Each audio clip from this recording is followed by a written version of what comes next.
Gatusan ka mga manikurista ang nagkatapok sa Tampakan, South Cotabato alang sa Guinness World Record-breaking attempt sa most pedicures of the world sulod sa 8 ka oras.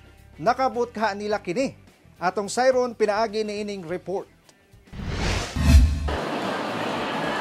Alas 8 pa lang sa buntag, all set na kining 160 ka mga manikurista sa Tampakan, South Cotabato alang sa Guinness World Record-breaking attempt sa most pedicures of the world sulod sa 8 ka oras.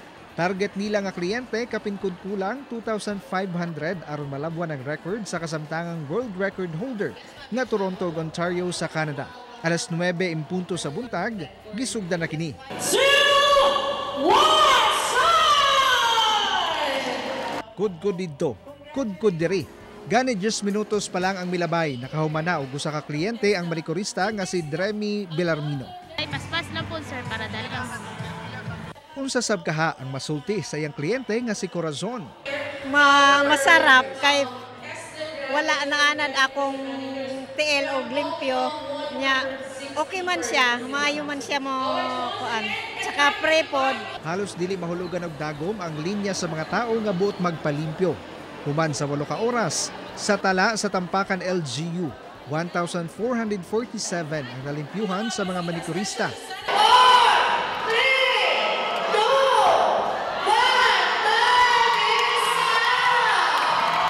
Base niini, nalabuan nila ang record sa Toronto, Ontario, Canada nitong 2015 nga dunay 1,083 people pedicured. And that's also a way para ma-recognize po natin ang ating mga local pedicurists, our skilled pedicurist graduates. We are confident that we can beat the 1,083 people na ibibit po natin for the world record. Sa karon gipaabot pa ang opisyal nga announcement gikan sa Guinness World Records. Kauban si Bong Vicencio Gary Balantay sa kamera. Ako si Jess Tony Humamil para sa One Mindanao.